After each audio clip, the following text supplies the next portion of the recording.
Good morning, everyone. It's 9 o'clock, and I call the meeting of the Ad hoc TMCC President Search Committee meeting to order. And we will start with the Pledge of Allegiance. Joe, would you please join us or lead us? Where's the flag? Oh, it's over there. Be my honor.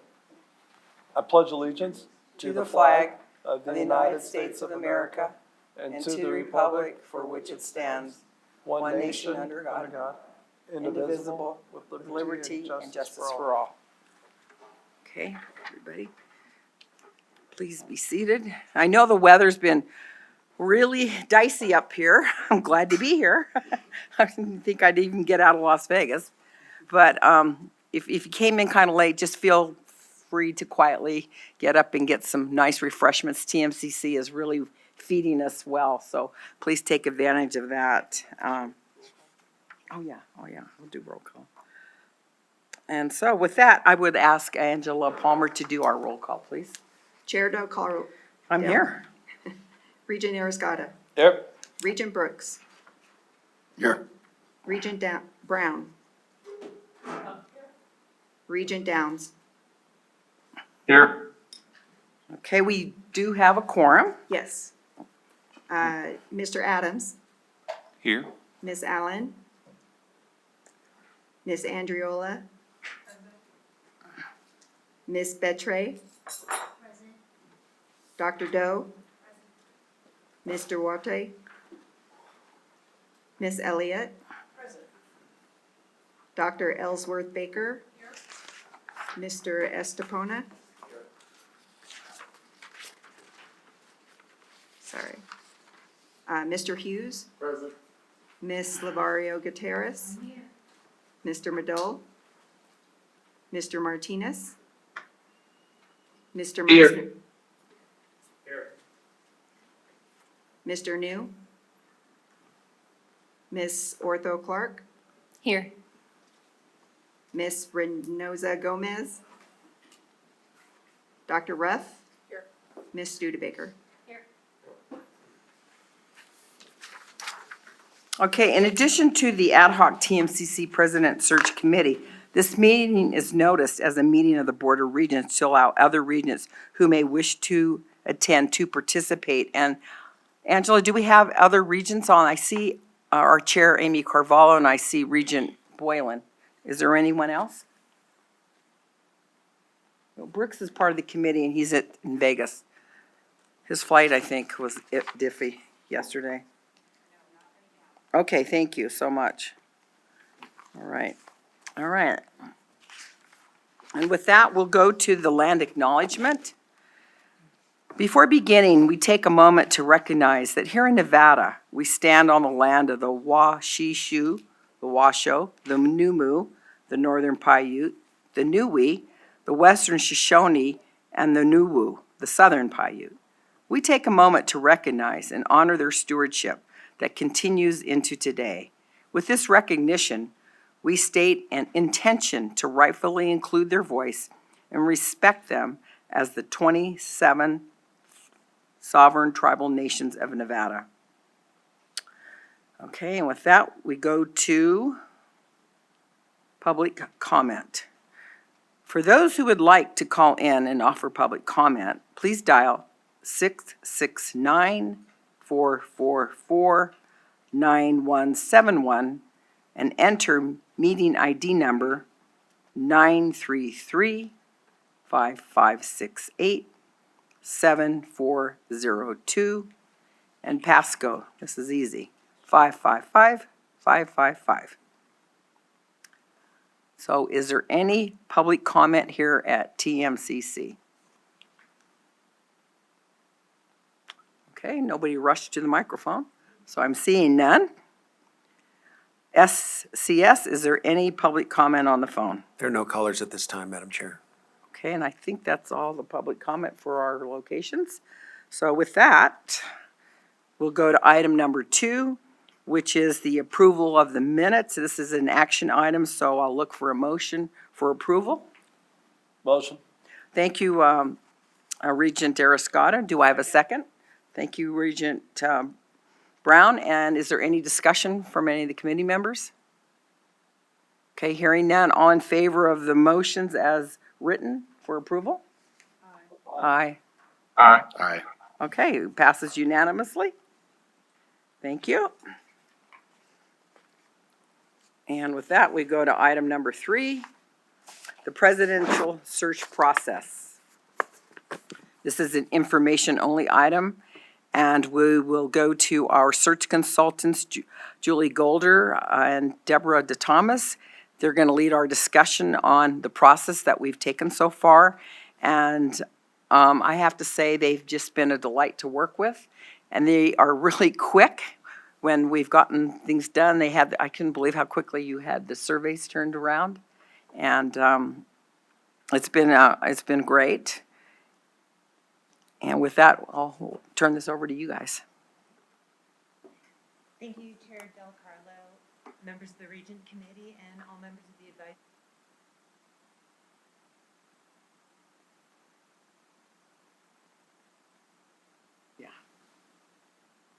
We are honored to be working with you throughout this critical process. We are available to you at any point, and we want to give you a quick summary of what led us to this meeting today.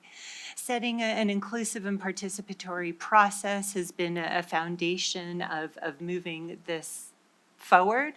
Mid-January, a survey went out college-wide. Everyone had an opportunity to share their input on opportunities, on challenges, on characteristics. We received over 40 responses, we received 43. All of that started the foundation of the draft leadership profile. Then last week, on Tuesday the 28th, there were 3 open public forums, and everyone was invited to attend. There was one at 9 a.m., one at noon, and one at 4 p.m. The 2 earlier sessions had about 35 attendees. The later one was a little smaller with about 10 participants. And they were really listening sessions. The conversations were really candid and insightful and continued to inform the development of the draft leadership profile.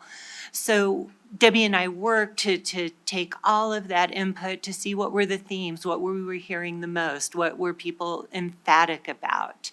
And that led to the draft profile that we're going to get to on item number 4. But I just wanted to give you a foundation of what has taken place thus far, which led us to this point in the process today.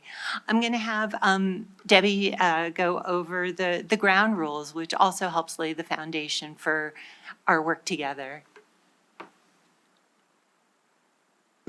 Thank you. I echo that we're excited to be here to help with this and had a great day here last week with the staff and left thinking, staff, faculty, administration, left thinking this is going to be a really nice job for someone. So everybody was wonderful and we appreciate that. So what we wanted to talk with you about, and it's in your handouts for the meeting, is that there are certain things that we ask the search committees that we work with to follow.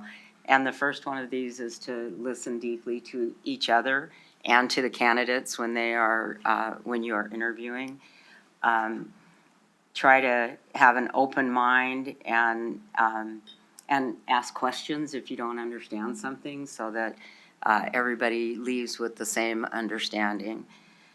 And then the next thing is that you have a commitment to student success and diversity at this college, and that needs to carry through the search. So you hold the responsibility to further the values of this college as we do this work. And then reference checking, what we'd like to have everyone agree to is that's the responsibility of ACCT. We will do the reference checking. Our staff and ourselves, the ACCT does a very thorough job. The beauty of ACC doing it is that we can hear both sides of every issue.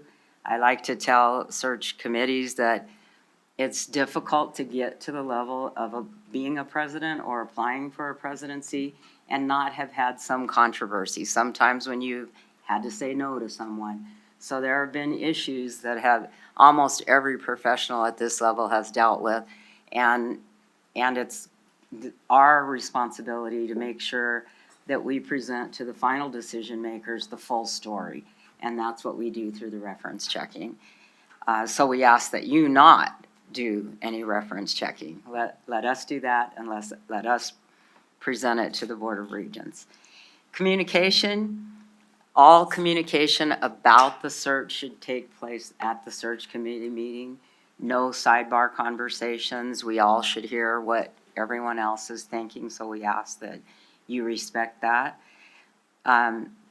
For the decisions that you do make as a committee, the recommendations that you send forward to the Board of Regents, we ask that you remember that it's a shared process and that you really focus when you are assessing the candidates on fairly assessing them. And we ask that you know what your unconscious biases are and make sure that you do everything you can do to mitigate those so that they don't enter into the selection process of the candidates. And then for the,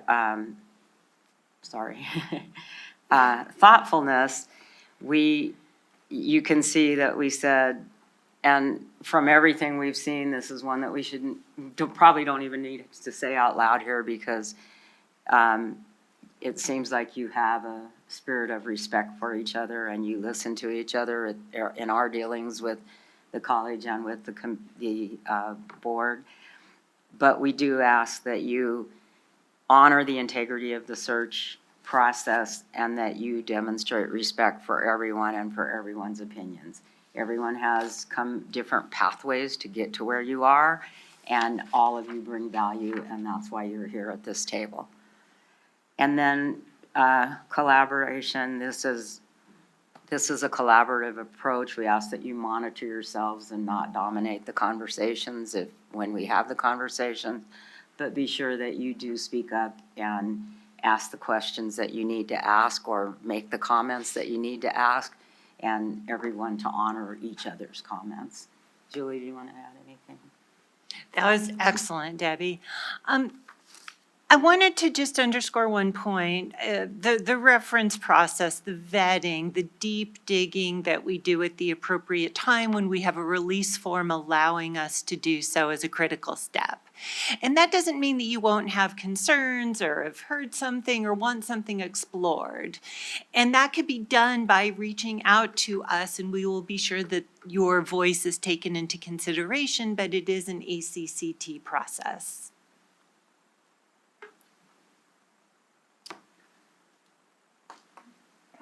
Okay, thank you. And does anyone have any questions of the methodology or the process so far?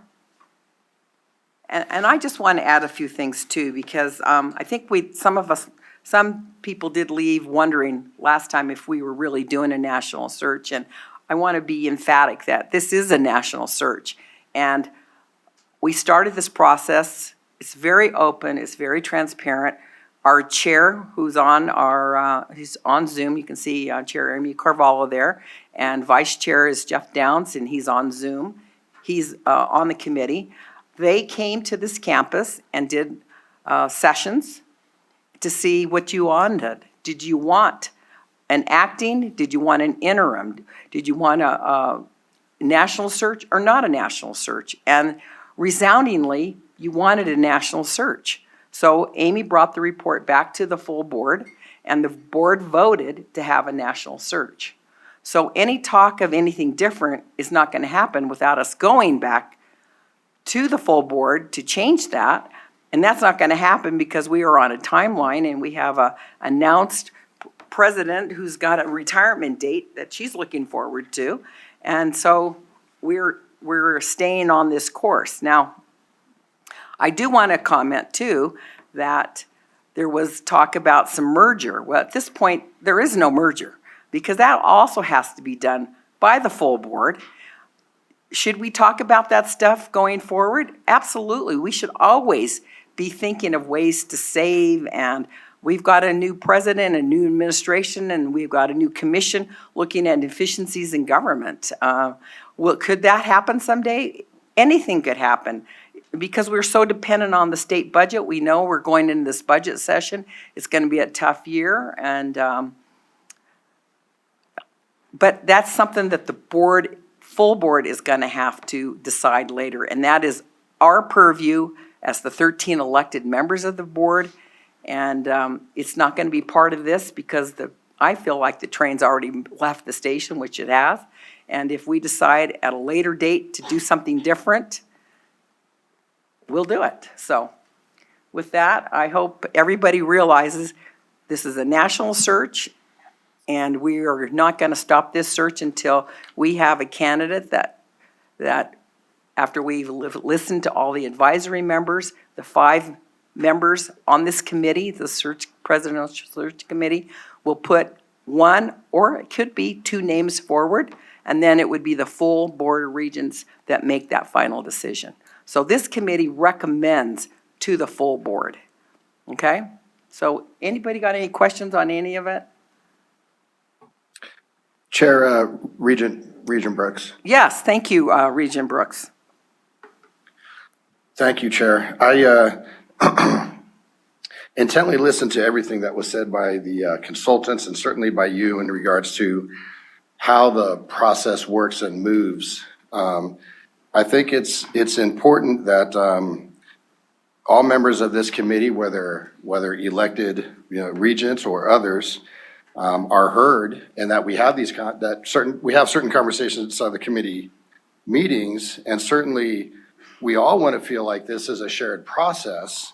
In that spirit, I'm wondering if there was an opportunity to at least have a discussion on what I had brought up in new business during our last meeting, which was not a merger, but taking a look at this through a different lens where we're having some fiscal accountability for how the board and the committee moves regarding bringing in a new president for TMCC.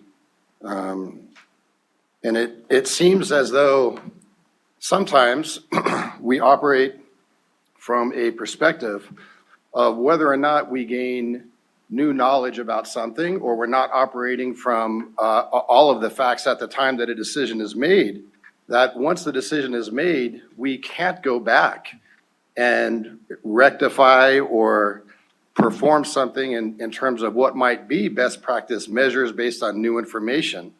And so I'm not really sure,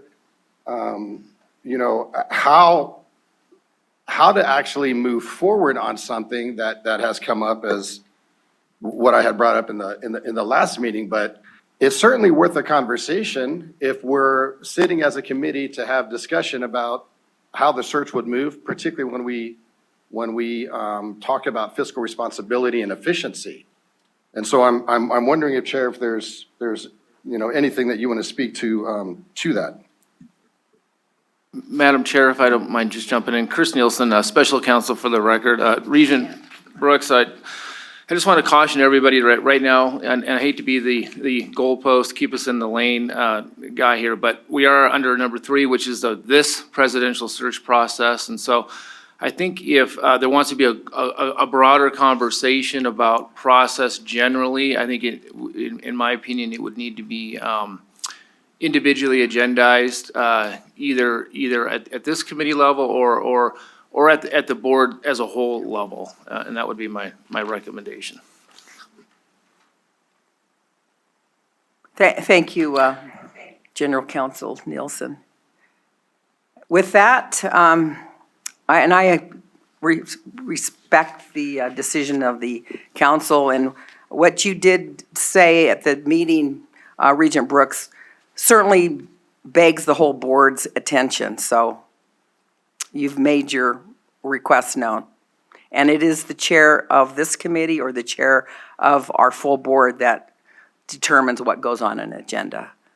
But what you're discussing certainly would need to go, probably, I agree, to the full board.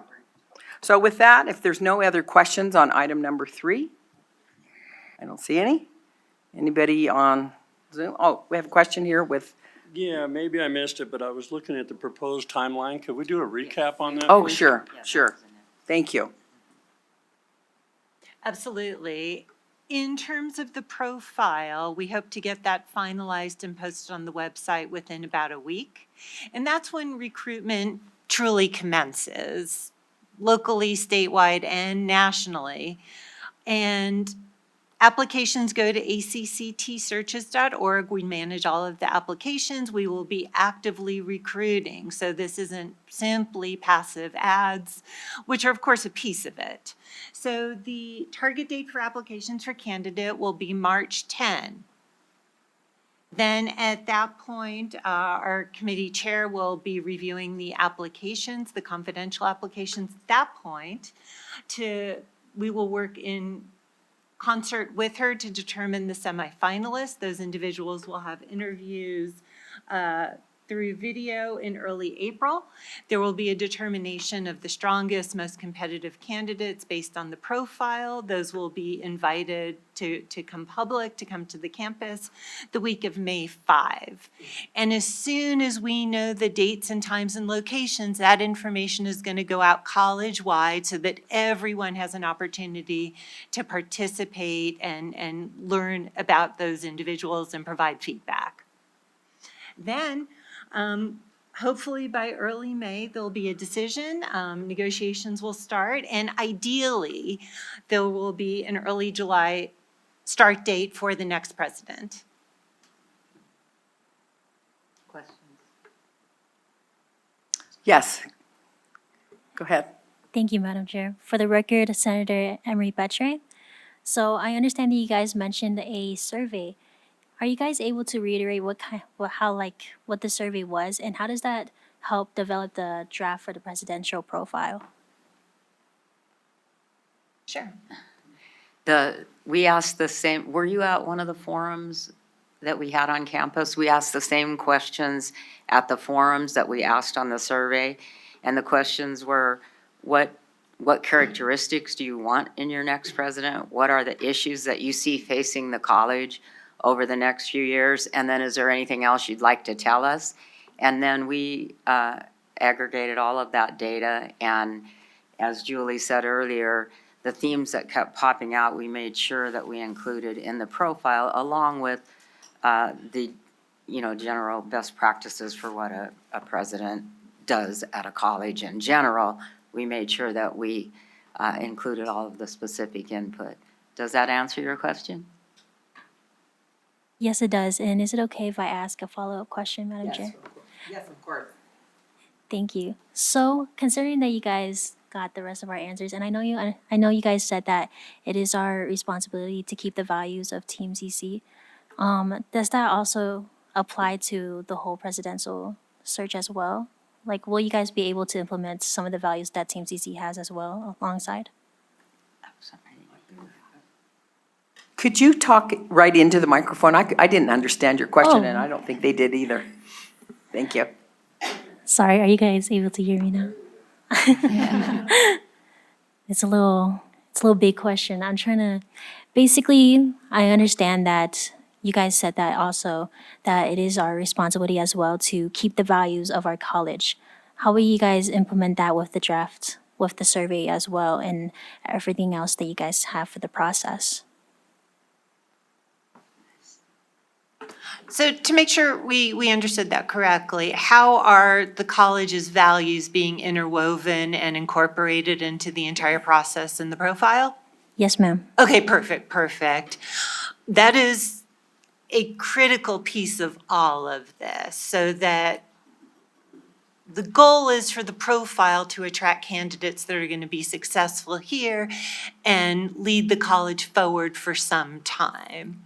The commitment to diversity will be interwoven in the profile and in our recruitment efforts. So there are a number of different ways where the core values of the college should align throughout this entire search process. And I think having all these lenses around the table with different experiences and skill sets also really sets the stage for that. Debbie?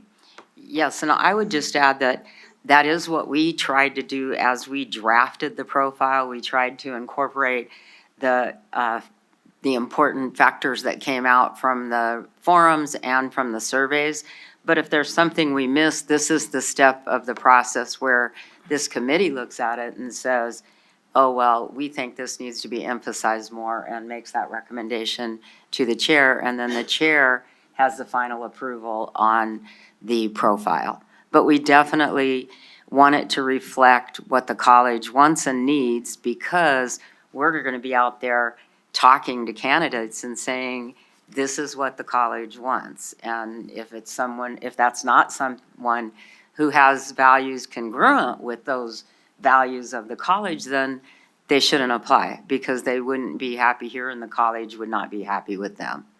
Okay? Thank you, guys. Thank you. Certainly. Anyone else? Chair Carvalho, Del Carlo. I We'll go to apologize. Regent Ariscotta, then to Miss Elliott. Apologize, I'm looking at the television and looking at you at the same time. On the provided documentation we received of the draft presidential search timeline, one of it provides is, big reverb here. One moment, please. There we go. Is the target dates that we have set for the search committee and the confidential semifinals candidates. Projected number of semifinal candidates, the finalists, and the number of candidates that both yourself and ACCT are going to be provided to the board or bringing to the board is about approximately what number of both semifinalists and finalists to the board in which the selection can be made. At the finalist level, yeah. Normally, this is like, I don't know, 15th committee I've been on. Usually they try to bring 3 to 5, because what really happens, for those of you that haven't been through this process, Nevada has very stringent open meeting laws, and our council went through that last time, but at the point that you become a finalist, your name goes public in Nevada. And what happens is, many of these people that are applying really don't want their name public until they have the job, but that's not how Nevada works.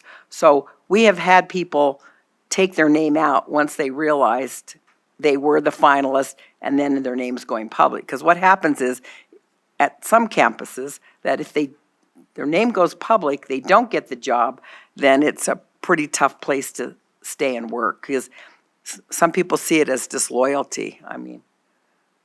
So I would say, Regent Ariscotta, 3 to 5. And this committee can also, once we get down to those finalists, if we have 2 finalists that are just so outstanding, we can recommend that 2 names go forward to the full board also. But in all the searches I've been on, we had a search where we were down to 2 candidates. And I wished, looking back, I think we would have been better off to start the search over to get more names in the pool, although it was a difficult search. So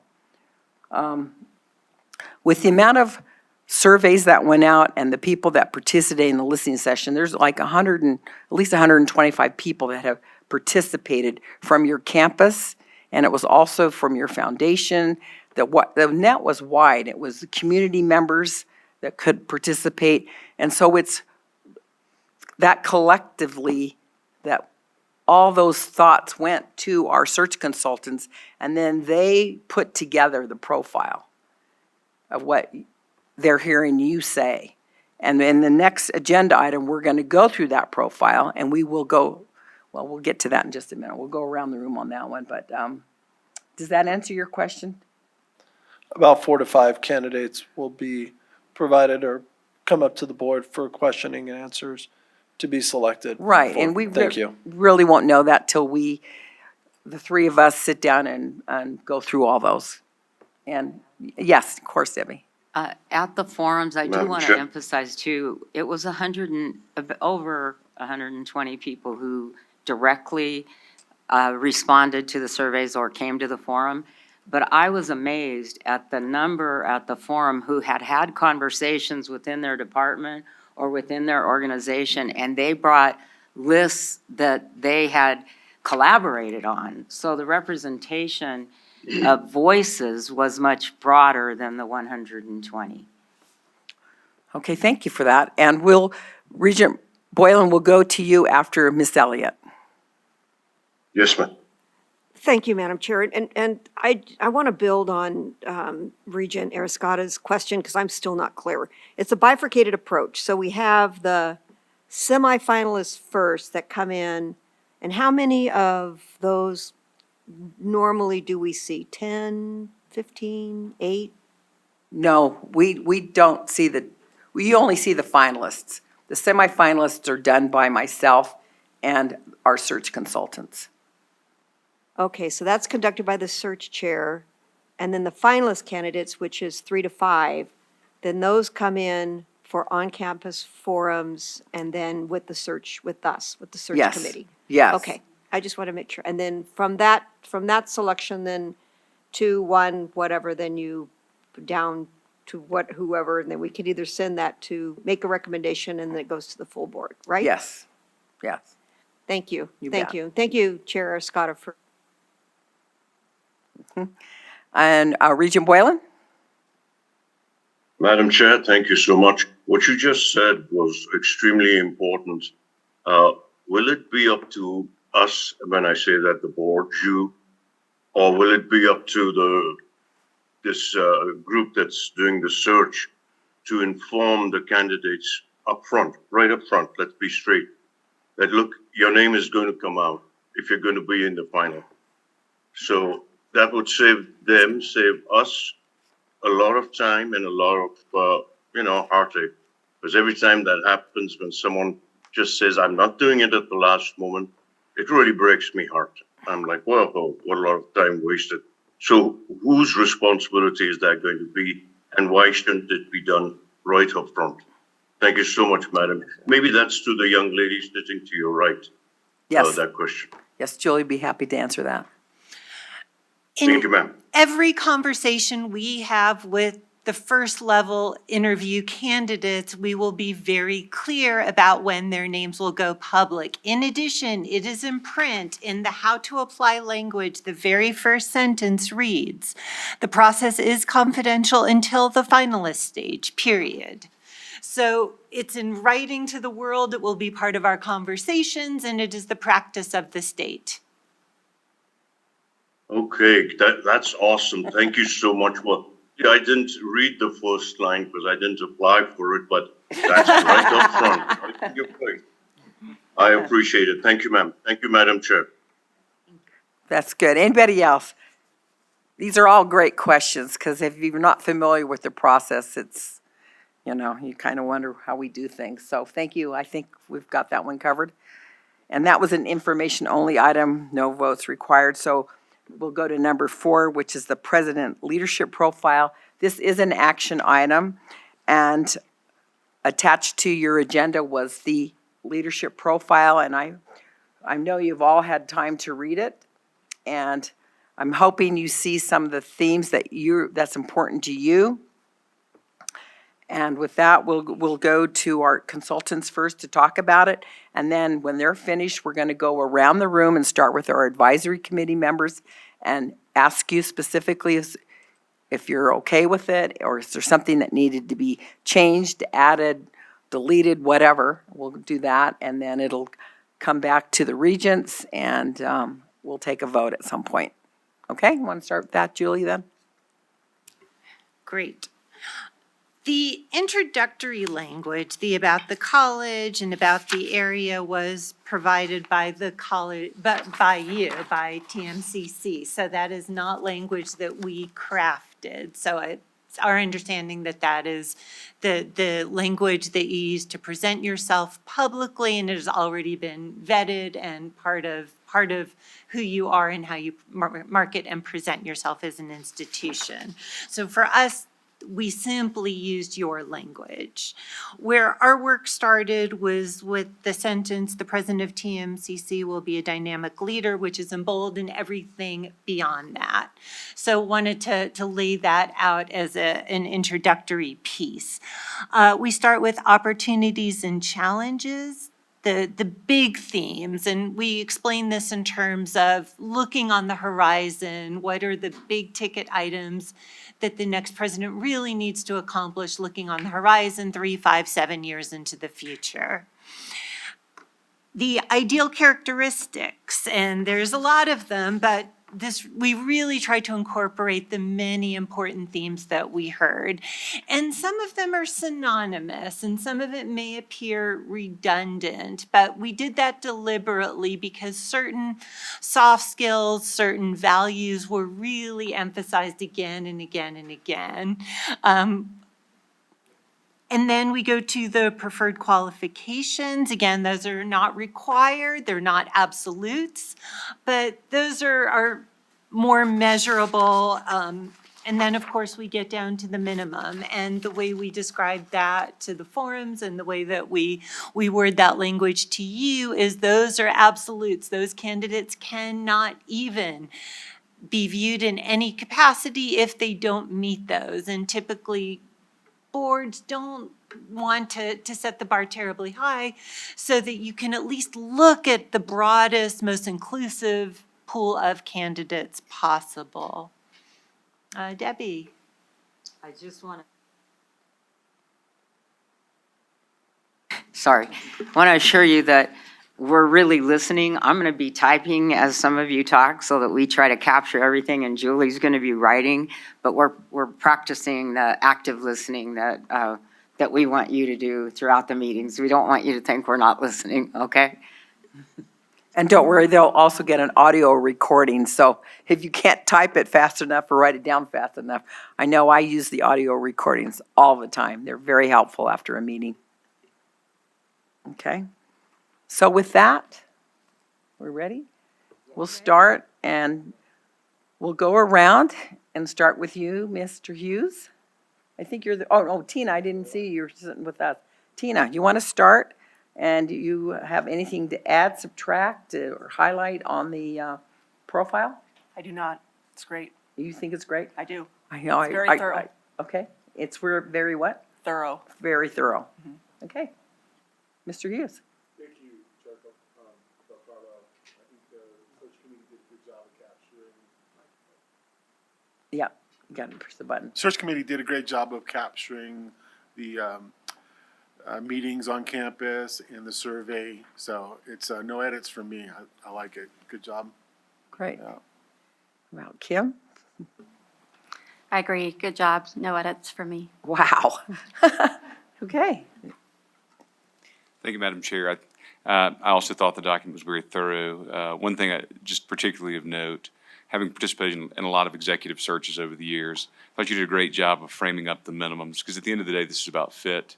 So I think the minimums do a great job of ensuring you're going to get candidates that are qualified, and I think it sets us up to make a great decision on the right fit for the institution. So I thought it was really well done. Thank you. And could everyone please state their name for the record? I know that was Taylor Adams that was just speaking.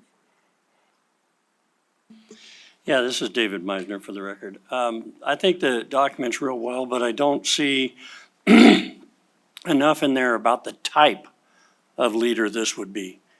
There is some leadership qualities, and I thank you for that in there, the bullet points talking about that, but it doesn't address what type of leadership style or leader this will actually be. And therefore, I don't think it sets the stage for the potential candidates correctly. That's really helpful. If I could ask a follow-up, maybe about some more specifics that you would like to see in terms of that type of leader? Well, sure. Mainly in what is their style? I mean, you have servant leadership, you have other styles. What is their type, and what do they think that actually means? Because I do think strong leadership is paramount in this college at this point. And we'd like to really know what they think that means in terms of how they would lead the staff and faculty, not just in how they would interact with the public.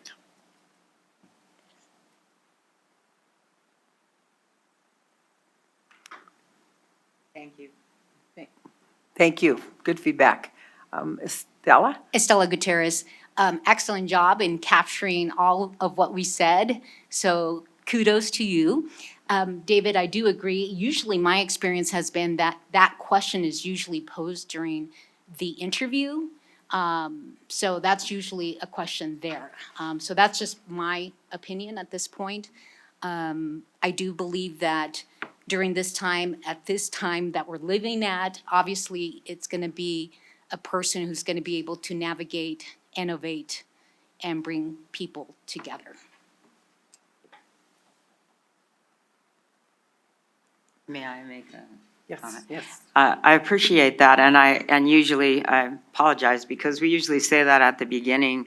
I'm going to keep a separate list here too of some things that we might want to be sure to include in interview questions, okay? Okay, thank you. Next. This is a job well done from me. The listening session that I attended. Can you state your name, please? Oh. My apologies. This is Haley Orthel Clark. This is a job well done for me. The listening session that I attended definitely had highlights and themes that have all been captured here.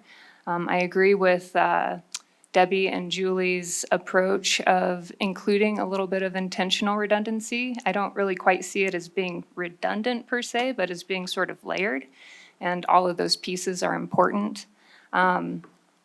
I agree with David in that it would be great to hear from some of our candidates what type of leadership style they believe that they lead with. But I do see within here at least that there is certainly a preference for individuals who say are exceptional listeners, those that are visible spokespersons, those that are unifiers, and those that have demonstrated ability at least to be able to create community. I see all of that at least as being a preferred leadership style, at least as stated within the profile. So thank you for your hard work on this.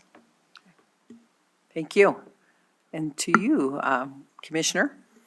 Thank you, Clara Andriola, for the record. I'll echo the sentiments that have already been shared. Great job and thoroughness. And one of the things that I'm going to point out as a possibility, maybe wouldn't necessarily be worded directly in here. It may be more of an interview, but I think given the long history of the financial strain and constraints that community colleges have to go through, and the potential funding and the conversations that are so probably welcomed by the Board of Regents on a regular basis, it would be, I think, helpful to have a president demonstrate an example of efficiency, innovation, and leveraging within their own system in terms of having a financial impact in regard to being good stewards of the dollars that are allocated for the success of its graduates and the support of staff. And so it was just one thing I didn't see in here that may be prudent to include. Excellent. I agree. That's an excellent suggestion considering we fight for every dollar every 2 years. So yeah, that's a good point. Thank you. Next. Edward Estepona for the record, thank you. I think this is a pretty thorough, and I do echo Commissioner Andriola's comments. I think somebody that has strong financial skills and ability to get creative sometimes when things get tough, I think that's an important thing. I do believe that everything in here already specifically states some of the characteristics that we want in this individual. And I think, again, it does make sense that we don't get to put anything in here that's going to bias a candidate specifically to not apply. So we're not going to ask specifically at this point, what is your leadership style? That is a good thing to do during the interview. And I think that is, again, something that we can do. And those are great questions to have, but I want to make sure that when we're going out with these things that we have that broad net where that bias doesn't seep in. There's enough things in here that we want, that are the values of the college that we want. So I think this is a good document. Thank you. Thank you. For the record, Emery Petre. I also want to echo my other colleagues as well for what they said about our future president knowing financials and being creative. But I also agree with Mr. Misner as well, that there are a lot of soft skills that you guys mentioned here, and you guys did mention that. And as much as I appreciate it, it would be good to know a lot of the hard skills as well that our future president has. And as mentioned before, it is more so for like interview, but hopefully we'll get to know more about that. But overall, I really appreciate how you guys reiterated exactly what's all of what we said into this whole document, especially for ideal characteristics. I think that really answered my question from the beginning when I asked you guys about values for our college, and this really helped out. Thank you, guys. Thank you. Next. Ginger Doe for the record. I am thankful for such a thorough document. It's obvious that you took into account what came out of listening sessions, at least the one that I was at. And I would just like to echo what Ms. Orthel Clark said, in that I appreciate the redundancy. It feels like intentional redundancy to really highlight the key areas that we are looking for. So thank you for the thorough document. Thank you. Thank you. For the record, Mindy Elliott, and I agree with Commissioner Andrew. It always was want to make sure that the person has the ability to shepherd and has a fiduciary responsibility and understands the importance, especially as there's ebbs and flows in the, we'll just call it the ebbs and flows of the funding of the campuses. So that was, but I'm glad to hear, since I didn't participate in a forum, I'm really glad to hear in the echoing comments that you were able to capture the opportunities that presented from all the forums. So thank you for that. Because I was reading it and I was hoping, right? Because I wasn't there. So thank you for doing that. But other than that, I agree with Mr. Adams that it's an excellent document. Thank you. Thank you. Good morning, Julie Ellsworth Baker for the record. On first reading, I did think there was the redundancy that you mentioned. But knowing that it's representing the voices that were heard, then that makes sense. I would say maybe we could add a little redundancy in a certain few areas. The ones that come to mind is the evidence of understanding budgets, grants, funding challenges, maybe the funding landscape in Nevada. We are a unique state, and there can be folks who apply and don't understand Nevada, and some of that early homework might be useful for candidates. The other thing was maybe some added emphasis on prioritizing academic excellence. I would be in favor of that. Okay. All right. So I think, is there any advisory members on Zoom? Because I'm not seeing any on the screen I have in front of me.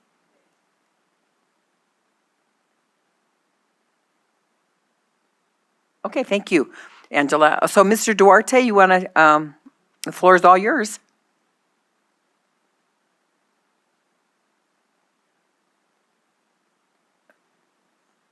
Are you there? No? He's not what? Okay, you need to unmute your microphone if you can hear me. And we can always come back to you. So we'll go to Mr. Martinez.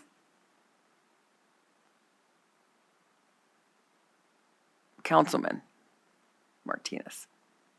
Are you there? You need to unmute. No? Okay. We can come back to you if you hear me and want to say something. So with that, we'll go to the members of this committee, and I'll start with you, Regent Arascata. Thank you, Madam Chair. The thoroughness of this documentation is beyond impressive. However, for me, this is almost too much. What I mean by that is If an applicant is going to be applying for this position, they could literally use this documentation as their Cliff Note version of what they're going to be submitting into the committee. What I would have liked to have seen is to kind of maintain these unique characteristics kind of as an ace up our sleeve. Is when the interviews do come across, these questions could have been proposed to the applicants of what they are going to contribute to this fine campus. What I would have liked to have seen are some of the, as the job posting, of just the preferred qualifications, the minimum qualifications. When a person or the applicant comes and presents to us, we would like to hear their experience, their acumen, their capabilities of pinpointing, checklisting all of these attributes that they'd be presenting to the campus. So now an applicant can do their due diligence, their research, or the minimum research, and to have these qualifications, or at least present that they have these qualifications up their sleeve. But do they really possess all of these characteristics that we're truly looking for in an individual? So, like I said, it is a very thorough documentation. However, when the posting does be disseminated nationwide, for me, I would have only liked to see the preferred qualifications and the minimum qualifications. Thank you. Oh, thank you. Regent Brooks? Thank you, Chair. I appreciate that. It's a fantastic document that was created for us to take a look at in terms of characteristics and some of the things that we're looking for in a president at TMCC. However, there are just a few things that I thought about as I was listening and reading with what we were presented. And just to highlight a couple, there were some, I think I echo maybe some of my colleagues around the table where we'd want somebody who has knowledge of the academic enterprise in terms of having, at least learning about the culture and the area of TMCC, and knowing how that institution moves, particularly when we take a look at funding and legislative issues. And then under minimum qualifications, what I didn't see was anything that spoke to business acumen. And so I thought that business enterprise management would be something that would be advantageous for somebody coming in to run one of our institutions. When we take a look at academic leaders, I think academic leaders call for a position of like the provost or the dean. But I think when we're taking a look at a president, that person should have some pretty solid business acumen. And that would be my contribution to what other things we could take a look at for this new president. Thank you. Thank you. With that, we'll go to Regent Brown. Thank you, Regent Brown, for the record. So when I just want to reiterate, I really appreciated around the table a focus on being innovative, making sure the staff has confidence and support, and then strong financial skills. I think those are three things that are important to reiterate. I had written that I think, we talk about there's a following opportunities and challenges, but we don't actually list any real challenges in this section. And I think that we should be honest that there will be budget constraints, that was brought up, but that the enrollment fluctuates and that there are aging infrastructure here. And I think those are just things to acknowledge and have somebody ready to have answers on those things, because that's just a state of who we are. I also thought two other points. I want to make sure that we acknowledge and emphasize that they need to work with other institutions within our system for matriculation purposes, and making sure that the students are set up for success if there is a design for that. And then the second thing is partnership with local economic development agencies, and just making sure that that is a strengthen that relationship moving forward. Thank you. Okay, thank you so much. And with that, we'll go to you, Regent Downs. Thank you, Chair Del Carlo. I want to reiterate what Regent Arascata said. I would be concerned that someone might take this type of document and put it into ChatGPT and say, make me a 5-page letter that would express what I want to do with this job. It's so thorough. It's a very thorough document. And I do appreciate how you've captured how the interest of so many different groups at the school. And I think that Regent Brown brings up some really good points in terms of the tied to financial management and all that. I do appreciate, it does say here that under some of the values, characteristics about the collective bargaining and some familiarity with that. So that's good. My concern is, and don't want to get political here, it does reference DEI, and I don't know if that's a concern with the federal administration having put that in the crosshairs lately. I know that this is a state position, but it does get some funds from federal, especially with Pell Grant. So that's just something I wanted to point out. But overall, I think it's a very thorough document, and I applaud the people who put this together. Thank you. Okay, thank you. And I want to say everyone's feedback has been really excellent. And as far as the DEI that was mentioned, we faced this issue at ACCTM on the board, as you know, and we have several states that have abolished the DEI, but we are not going to give up our mission of helping underrepresented students. So you can call it anything you want. Take the D, the E, the I, use other words. Our business is to help people lift themselves out of poverty, get a good job. You got to do it. You have to do it with a degree, a certificate, something today. So I know things are going on at the national level, but our mission is to help students and all the different unrepresented groups. I'm a first-generation student myself, and having had a higher education made all the difference in the world. My parents weren't either of them able to go, financial reasons and other reasons. But I don't think we're never going to lose our mission. And we have, at the community college level, we have a fabulous mission. So let's what does Shakespeare say? A rose by any other name is still a rose. That's how I feel about all that. So let's see. I think we've really. I think what will happen now. They've taken copious notes. They're going to listen again to the recordings and all the points that were brought together. And this is why this is such a great process, because there's so many eyes looking at it. There's 2 eyes. Yes, they do a lot of searches.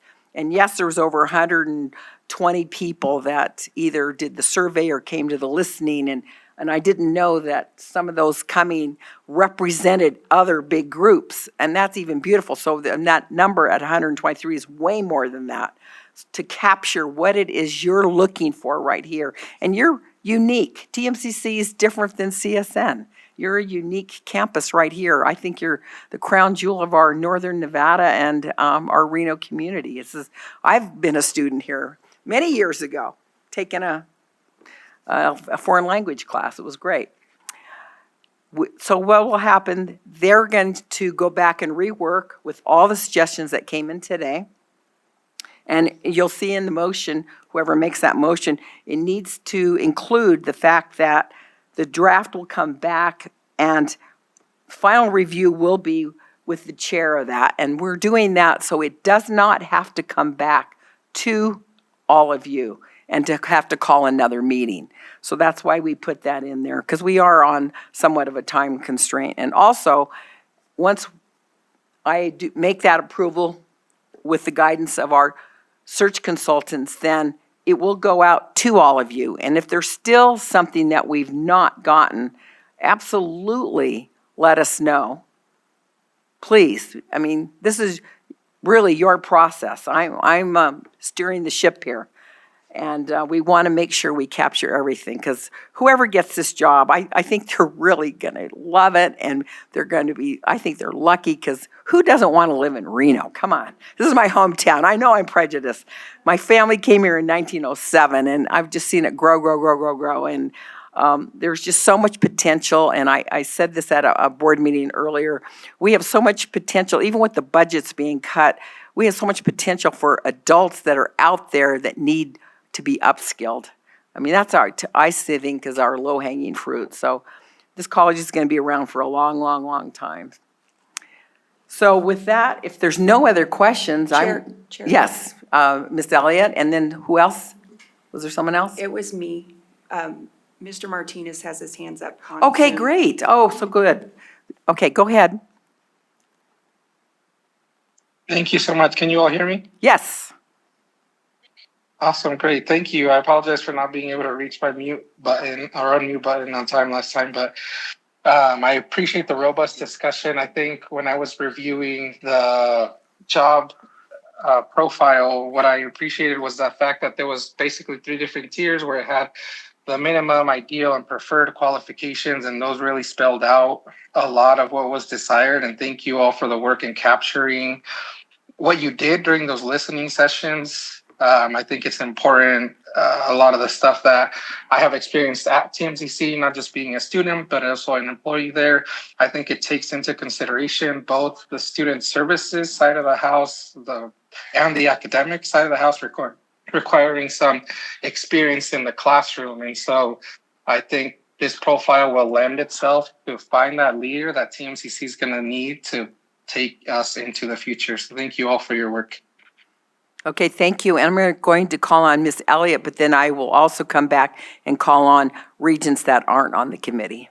Thank you. Ms. Elliott? Thank you, Madam Chair. For the record, Mindy Elliott, I just so for edification purposes, so once you have this new draft, once it gets approved today, and we have an opportunity to review it one more time, right? If we see something else that we would like added, is there one more opportunity for us to, or no? I just wanted to make sure that that I know what the next steps are. Thank you. As the chair, I would say yes, because to me, this is the most important part. This is the heart and soul of this search. And we've got to get this right. And to your point, Regent Arascotti, ChatGPT is going to be around. It's part of our life now. And I understand what you're saying. But once we get that profile done and the applications start coming in, that's where hiring a top search consultant in ACCT, as they do the interviews with the candidates, that's where the rubber, I think, really meets the road. And that's where you're going to tell who's done it, just a ChatGPT, or who's the real deal. I mean, these people have enough experience. I think, Julie, in your presentation, you said you've been involved in over 500? 500 searches. So she's been around over 18 years, right? Over 18 years. I mean, I think she's going to be able to pick out the wheat from the shaft.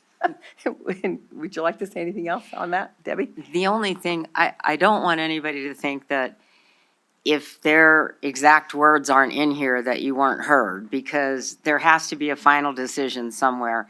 And sometimes we get conflicting requests. And so everybody's requests are it just is impossible to do what everybody says. So I just want to make it clear so that everybody's under the same understanding. The final decision is going to be with the chair, who does the final approval of the profile, because we have to have someone give us an answer before it goes nationwide. Yes, and I'm a good listener. I'm very inclusive.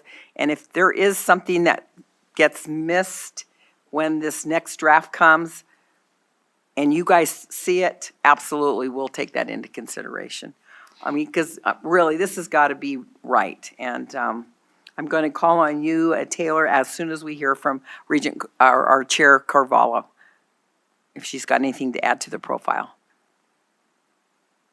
Thank you, Chair Del Carlo. I think that the comments that have been brought up already include everything that I would have said in different aspects. I think that this is a very concise document, well done. I have confidence in research consultants. So I have nothing else to add. Thank you. Thank you. Oh, thank you. And to Regent Boylan? Thanks, Madam Chair.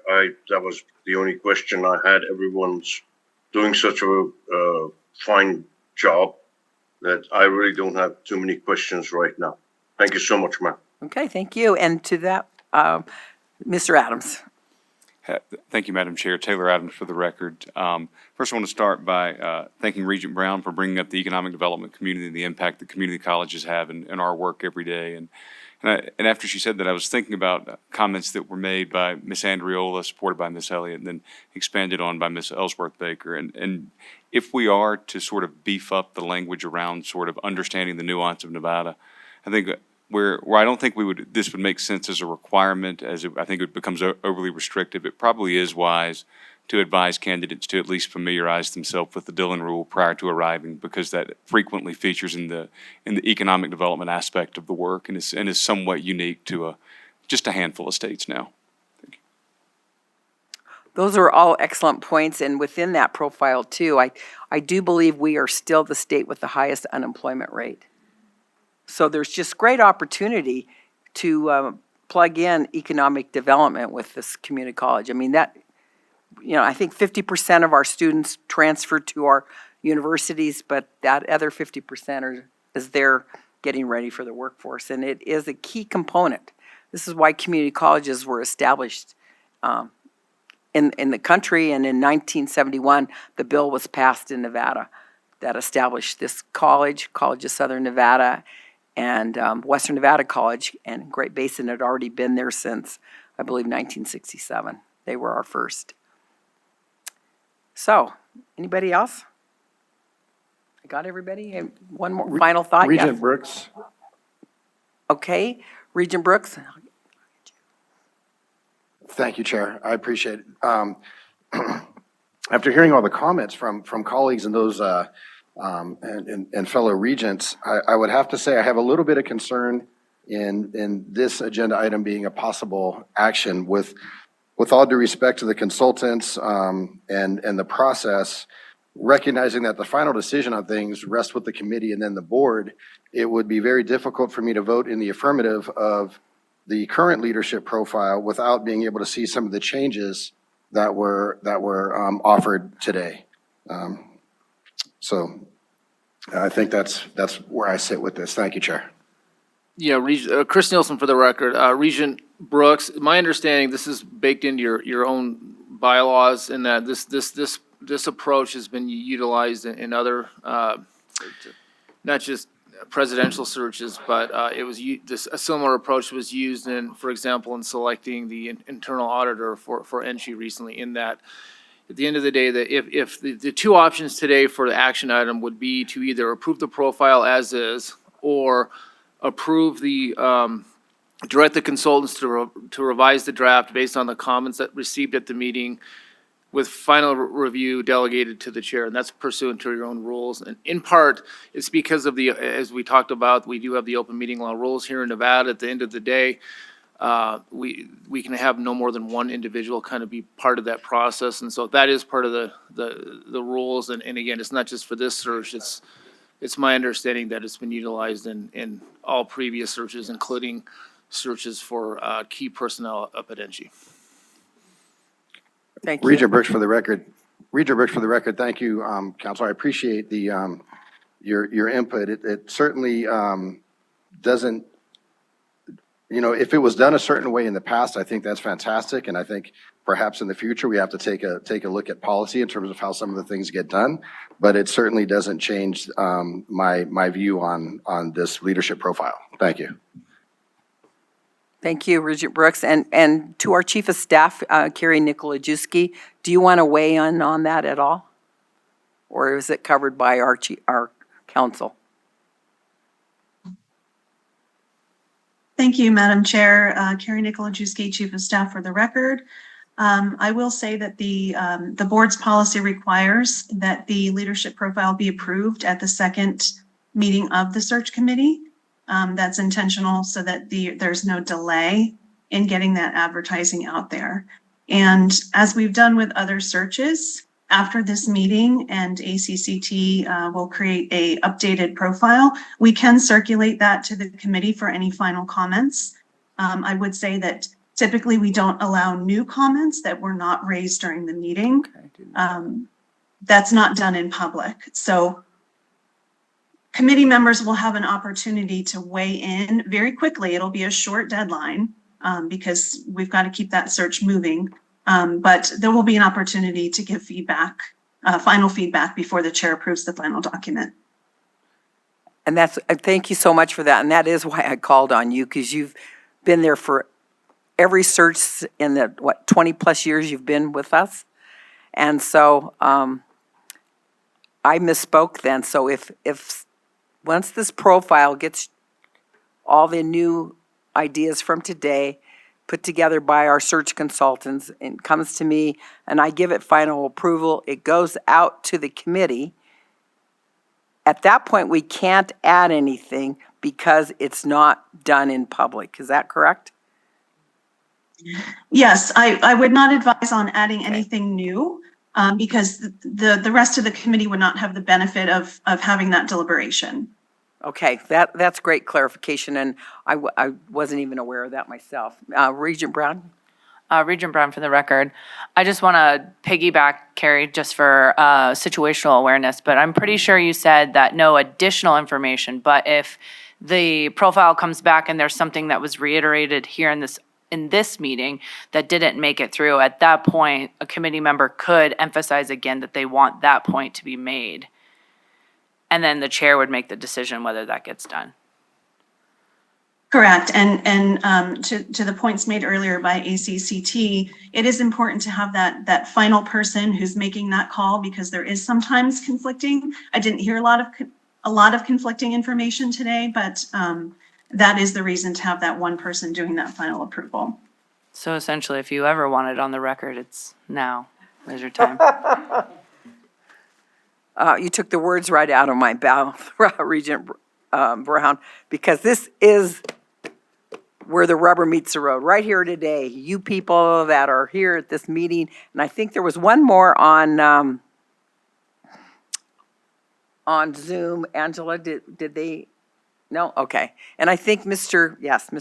Estepona had also had a remark. Thank you. Go ahead. Edward Estepona for record. I also want to, in addition to economic development, I think this candidate, if we're going to get to the details of things, should know mechanisms specifically, or at least should look into mechanisms specifically how some of the funding, even from workforce development side, happens. And in the case of Northern Nevada, we're looking at Nevada Works, and Dieter specifically, his organization has contributed funds to TMCC in ways of providing training, whether it's free certification training, or even for credit training. They provided actual scholarships or paying for credits, that kind of thing. I think it's important for them to know that because those two organizations are very important in making sure that we have a trained workforce.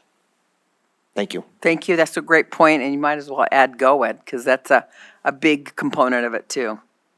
We get them all, Heather, Regent Brown? GOED, Dieter, and Nevada Works. Miss Elliott. And maybe it's implied because of the position, but I apologize. I can't get on the internet, and I had made my notes on my. Oh, you should have said something. I don't know what's going on, but people anyway, here in it's the okay. room. But in the legislative advocacy, and I think it's implied, but because of the way the Nevada NSHE and how everything works in this state, because a lot of community colleges just have their own board and they work with the county. I think there needs to be an understanding of the Nevada legislative hierarchy. I think that's important because you don't want somebody to walk in here and go, have an aha moment of the structure. Thank you.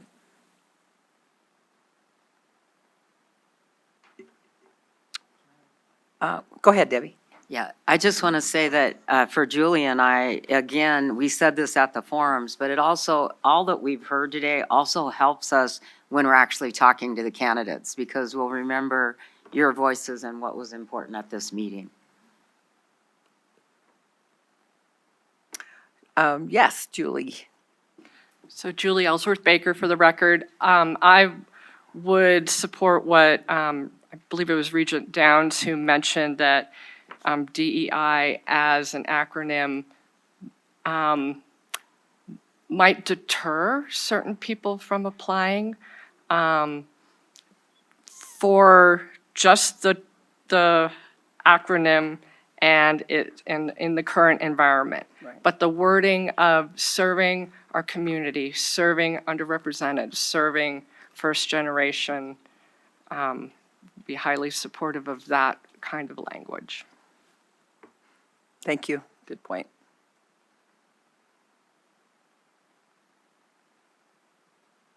Anybody else? Okay, I will entertain a motion by a member of the committee, and Regent Brown, I think you raised your hand.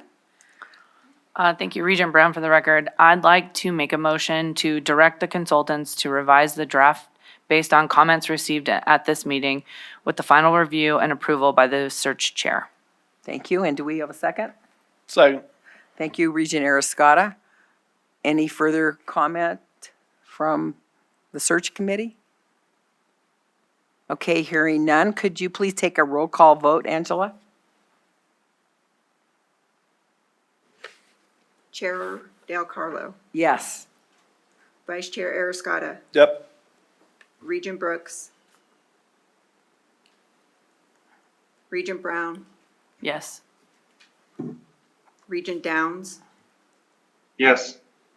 Regent Brooks,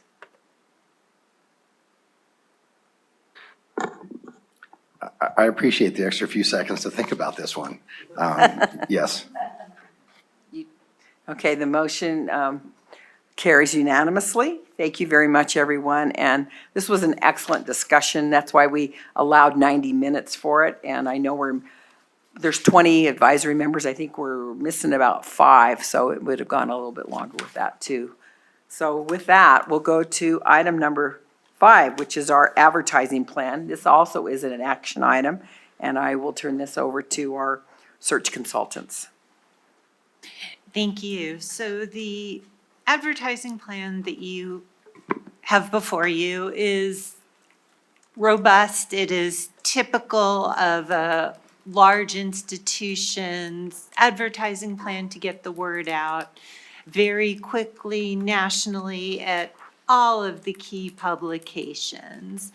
And I always like to point out that beyond this is a piece of it, but the one-to-one confidential conversations that we'll be having, seeking recommendations, nominations is a big piece.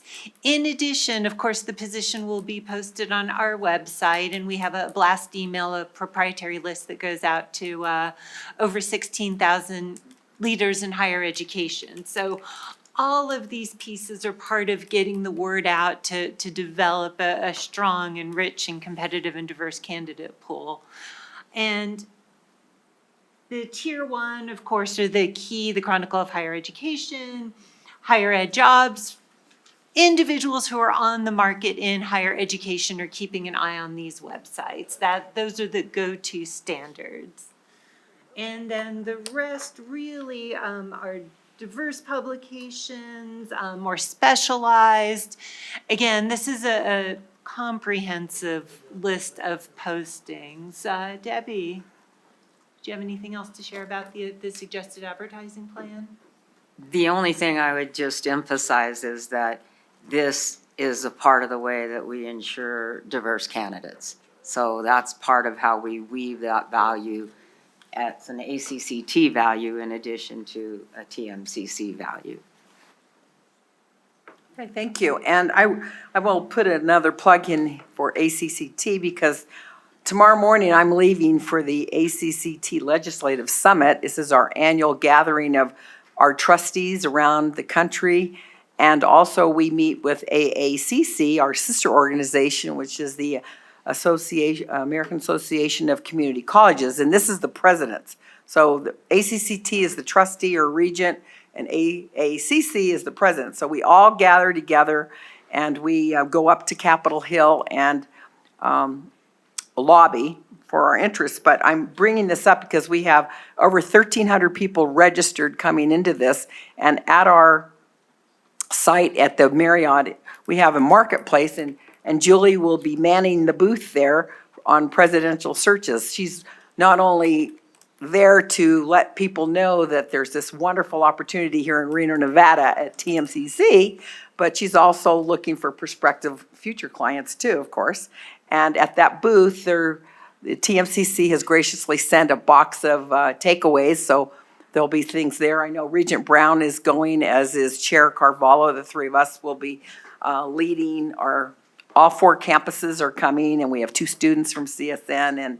And this is really a great opportunity, and the timing couldn't be better because here we're going to be there. We start Sunday night, everybody gets in, and we're there all day Monday, Tuesday, and Wednesday. So the word's really going to be out among the community colleges, and ACCT is really the only one and only premier organization for community college trustees. And AACC, of course, represents the president. So I'm really tickled that the timing couldn't be better for that one. And I have to say, those of us that knew the former president at WNC, ACCT nabbed him away from us, and he's now in Texas. We all know who we're talking about. I can't say his name publicly because I don't have his permission. Anyway, so with that, any questions on the advertising plan? Oh, yes, Mr. Estepona. Edward Estepona for the record. I know these are all specifically publications that are for higher ed and all that, that makes a whole world of sense because there's a cultural theme going on that goes on. But one of the trends that I think sometimes people don't know they're looking for a job or want to look for a job. So when you're going through these publications, they're not always going to look specifically in these specific areas of job opens. So my thoughts are specifically with LinkedIn, because it's a digital platform, it's pretty inexpensive at times to specifically seek out individuals with titles. There's certain titles that we know that are maybe the next up. They aren't really the president right now of the campus they're in, or maybe they are even president of the campus they're in and they want to move up or they want to change of environment. I would suggest that maybe we open and look at some of those LinkedIn opportunities specifically around job titles for qualifications. Again, I don't want to do a LinkedIn to everybody because that makes no sense. There's minimum requirements you need to have specifically to have this job. But I think if we can do that, I think we can at least, in these specific ads, it would entice people, even if they're not looking, to even go, oh, what is this? Interesting. I think that's the only thing my comment at this point around that. Thank you. Go ahead, Julie, you have a comment. Excellent, excellent. And ACCT, the search team does have a presence on LinkedIn, so we could certainly boost it via LinkedIn to get a broader net. Okay, and that doesn't change, since you've already got the accountant stuff, It's part of what we do. it's part of what you do and there's no extra cost. No. Okay, great. I like that. Go ahead, Mr. Hughes. Thank you, Chair DeCarlo. For the record, Andy Hughes. Within the profile, we do a good job of alluding to our status as a Hispanic serving institution. However, I would like to suggest that we also advertise at HACU, which is the Hispanic Association of Colleges and University. They're pretty large within the HSI serving institution space. So that would be my suggestion. Thank you. Julie? That is also excellent feedback, and if our chair gives us permission, we will add that to the list. Permission granted. Absolutely, that's a very good point. And many of us, I have not been, but many of us in NSHE go to the HACU conference. Have you been, Joe? No, I haven't either. Yeah, Chair, just real quick, just on that last point, just similar to the last item, as you're aware that the committee can either approve the list as proposed here, or if there's, if it's the pleasure of the committee to add or subtract or whatever else, it would be the same process where the motion would be to direct the consultant to revise the plan based on comments heard today. Okay, thank you for that clarification. You beat me to it, so I appreciate that. Madam Chair. Yes. Thank you. Regent Arascata. Just on our previous agenda item on the leadership profile, bear with me on this. Mr. Nielsen, give me some, little bit of flexibility go here. back? On the previous item on page 4, we had that the application materials should be received no later than March 10th. And then on this agenda item, we have some of the advertising plan as going out 30 to 90 days. And I know that we're going to make some adjustments to the previous agenda item, but do we also have to give a little bit of more flexibility to that closing date and the receival of applications?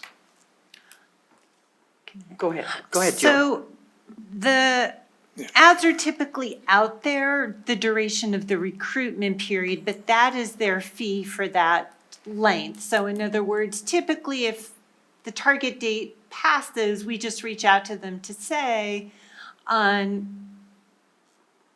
after the target date, pull the ad. So you're essentially have to pay for a little bit more than you are getting in terms of exposure. Okay. Because I was just noticing on a couple of them, you have 90-day ads, 60-day ads, 60-day ads. Is it going to be listed in these ads that that the application process discontinues or hard stop on that March 10th? No, it's a target date, so the language everywhere will be consistent. Target date for applications, March 10, position open until filled. Candidates really know that they need to submit on or before that target date for priority consideration. Is that an assumption, or do they actually know that? They know it. That's, okay, sounds like an assumption. Hopefully they do know that. Thank you. If you know anybody, make sure they get it in by the 10th of March. We've just had other presidential searches that applicants did not submit their application until the very end, and they tried to circumvent the whole application process. And so I want to make sure that this is documented, that if an applicant, that their materials, if they're submitted after the hard shutdown date, that their materials will not be received or reviewed. I just want to make sure that's itemized or documented here. Thank you. Okay, thank you. And we have another comment from Regent Boylan. Thank you, Madam Chair. I think, sorry, Regent Arascata made a great point that just struck me. So we haven't even started advertising for this position, and within a month, we're going to end the advertising? So that's really strange to me, because within a month, we're expecting to fill such an important position in NSHE, the president of a college, and we're giving it less than or maybe a month, because we haven't even got the advertising information yet and what that's going to be like. So that point he made is something to consider. I'm not on the committee, ma'am, and I appreciate your giving me the time to speak, but I don't know, this just doesn't seem right to me. Can the search committee, the search consultants maybe explain that to me or someone else? It's a really short period, right? Go ahead. Don't everybody shout at once? I'm just wondering. This indeed gives us ample time to recruit a strong candidate pool. Word is already out. It is on our website as planning stages. We've received calls already from candidates saying, let me know when the profile is finalized. So recruitment essentially has started. We have not started receiving applications, but prospective candidates are on high alert. So one, the work has begun, but if we do not believe that there is the right candidate pool, if it's not strong, if it's not diverse, if there aren't A-list candidates that address and are tailored to your profile, we reach out to the chair and say, you know what, we need to rework this timeline. We don't have the right mix. We need more time. Thank you, Ms. Golder, but I have an issue with that because in 1 month's time, we'll have to pay more for advertising. I'm really sensitive to taxpayers' money just being spent willy-nilly. So 1 month we advertise. How much are we paying for the advertising? Just curious. For 1 month? Do you have it It's in right the, up there? If not, don't worry. it's in the supplemental Yeah, no worries. material. It's there in the Okay, no material. worries. Thank you. Regent, Okay, I think Regent but Brown has in a question too. Thank you. Hi, I yeah. haven't finished yet, Regent Brown. Regent Brown, hang on. I've still got the floor. Thank you. You are so kind. But it's so in 1 month of advertising, you're saying it's already started, the recruiting, even though we haven't started advertising. Is that so, ma'am? Ms. Golder? The word is Yes, out. okay. Thank you. Oh, okay. Thank you so much. Thank you, Madam Chair. Go ahead, Thank you. Regent You're finished? Brown. Thank you. I'll call on Regent Brown now. Regent Brown, for the record, I wanted to address Regent Boylan and give you a little bit of situational awareness for the other two searches that are taking place simultaneously. I am the chair of the CSN search, and the allotment of time that we put was similar to this. It was just about 4.5, 5 weeks. We received 54 candidates within the 5-week time period, and we got 4 additional candidates after the soft deadline, which I have accepted as the chair. And so we had 59 applicants that we moved forward, or that submitted, and of which we are now going through the A's and the B's, or the A pluses and the A rankings, which is 37 applicants. So I do think that this timeline is similar to the other two searches that we're doing, and I have all the confidence that ACCT, having done over 500 searches, also understands that. So it does feel fast, but I also think that from what it's been explained to me, that the best candidates will get picked up by other schools. And so we want to make sure that we have the best candidate for this school and we have the best pool. So to do it fast is imperative because of the timelines, and they have to sunset their current contracts and et cetera. So just wanted to give a little bit of situational awareness for you. Thank you so much, Regent Brown. I like situational awareness. So that really sounds helpful and good. That's really good. Thank you, ma'am. Okay, thank you. And to, I know this is our student, right? I don't remember your name. I'm sorry. You're okay. For the records, Emery Betre, I Thank just you. have a general question. So considering that we made a lot of comments today, will you guys still have enough time to revise everything and get everything approved?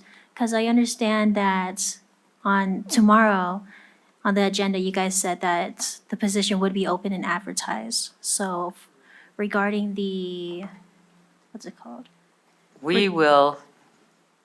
Julie and I will have a draft tonight that we will get to the chair, who will send it out to you. You will need to respond very quickly if you have any suggestions, and there will be whatever deadline you put. And then as soon as we get that back, it'll be posted. Okay? Thank you. And I said at the very beginning of this meeting, how quickly they have done their work. I mean, they've just turned things over really fast, and that's not always the case with other consultants. And I will say that I am scheduled to be on the plane to go to DC at 6:15, and I don't arrive until 6:05, so there'll be a little lag right there if my plane goes. Go ahead, Edward. Edward S. Poner for the record. So I'm not quite sure how this works in comparison to the private sector, so it's a little bit this. So for Regent Escada, the question specifically about some of these postings being later, I know with us, historically, we just leave it out there, and it's there because if we don't get good candidates, we somehow keep getting some potentially down the line. So that, and a lot of these, if that's the media plan in itself, that is the agreement with the media company, that is what they want, that 60 days is their minimum, we have no choice but to have that.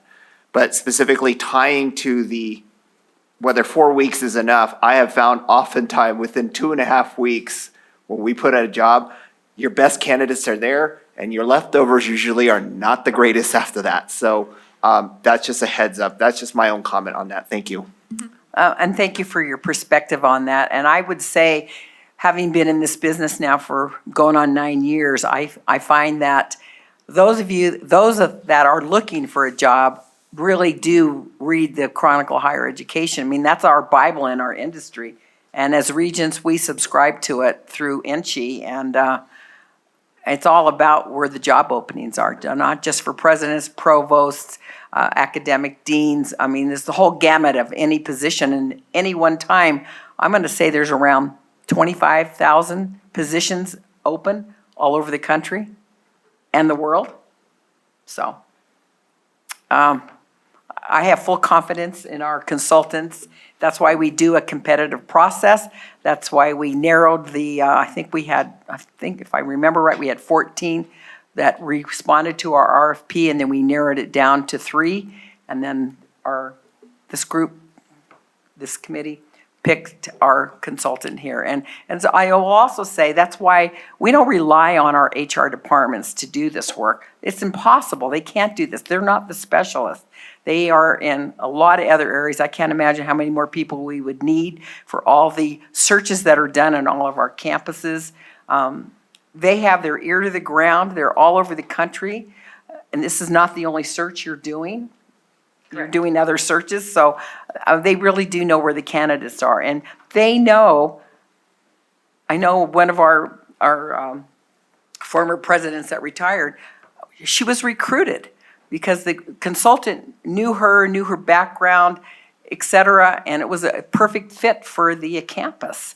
So I have full faith in them finding us the best candidate. And it's either going to be, it could be someone locally, could be someone somewhere else in the state, could be somebody nationally. But we're throwing out a wide net with all of your input and approval of the profile, advertising plan, and then it's going to be fun come May when we have our candidates. Regent Brown, one more thing? I'd like to make a motion. Great. To direct the consultants to revise the plan based on comments received at the meeting with final review and approval by the search chair. Thank you. And with a second from one of the members? Second. Thank you, Regent Arascata. Is there any, we have a motion and a second, any other discussion?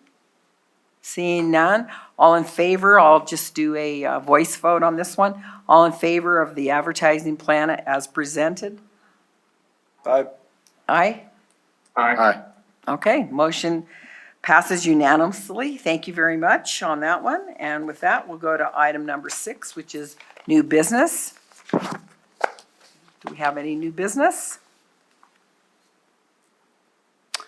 I got one person coming forward. Nope, she's getting coffee. Okay, sure.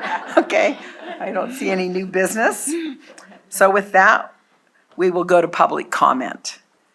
Is there any public comment here at TMCC? Nobody's coming forward. Okay. SCS, is there any public comment on the phone? There are no callers, Madam Chair. Thank you very much. And before we adjourn for today, I just want to thank SCS for their always fine service. That's our systems computing services that is not only to NSHE, but to many state agencies.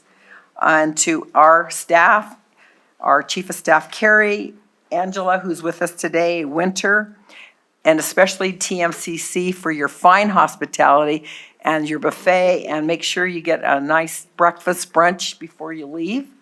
And without any further ado, this was a great meeting, and we're ahead of schedule, and I do appreciate that, and you got a little more time in your day. So with that, we'll adjourn today's meeting. Thank you very much.